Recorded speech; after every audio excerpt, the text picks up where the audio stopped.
ఒక భారతీయ అమ్మాయిని "నువ్వు అమ్మాయివి కాదు, నువ్వు అమ్మాయిలతో పోటీ పడకూడదు" అని ప్రపంచ అథ్లెటిక్స్ సంస్థ ఐఏఏఎఫ్ సంస్థ అంతర్జాతీయ పోటీల నుంచి ఈమెని నిషేధించింది.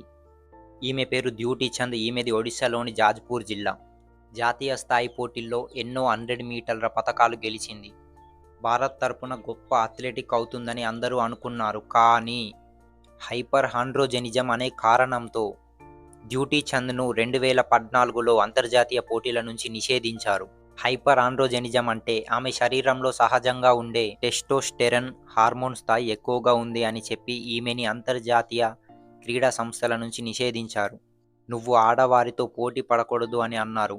సమాజంలో అవమానాలు, ఆమెపై మీడియా దాడులు, ఈమెకు మానసిక వేదన, సమాజ ఒత్తిడి, అసలు నువ్వు అమ్మాయివా, అబ్బాయివా అనే ఎన్నో ప్రశ్నలు. దీనితో ఆమె అవమానం తట్టుకోలేక కోర్టులో కేసు వేసింది. ఒక చిన్న గ్రామం అమ్మాయి ప్రపంచ క్రీడా వ్యవస్థలో ఒంటరిగా పోరాడింది.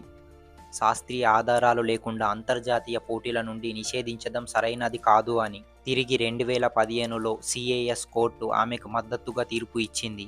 దీనితో దూడ్చంద్‌కు మళ్లీ అవకాశం లభించింది. 2016 రియో ఒలింపిక్స్‌లో ఈమె భారత్ తరపున పాల్గొనింది. 2018లో జరిగిన ఏషియన్ గేమ్స్‌లో 100 మీటర్ల సిల్వర్ మెడల్ సాధించింది మరియు 200 మీటర్ల సిల్వర్ మెడల్ కూడా సాధించింది. గేమ్స్‌లో నిషేధించిన ప్రపంచానికే ఆమె 2 పతకాలతో సమాధానం చెప్పింది. అసలు ద్యూడ్‌చంద్ ఎందుకు ప్రత్యేకం అంటే, ఆమె పతకాలు మాత్రమే కాదు, హక్కుల కోసం కూడా పోరాటం చేసింది. భారత మహిళల స్పంటులో కొత్త చరిత్ర సృష్టించింది మరియు శరీర గుర్తింపు వివక్షతపై వ్యతిరేకంగా పోరాడింది. ద్యూడ్‌చంద్ లాంటి మహిళలు శరీర గుర్తింపు వివక్షతపై సమాజం కోసం వెనకడుగు వేయకూడదు అని నిరూపించి చూపించింది. దీనిని ఎల్‌జీబీటీక్యూ+ అని అంటారు.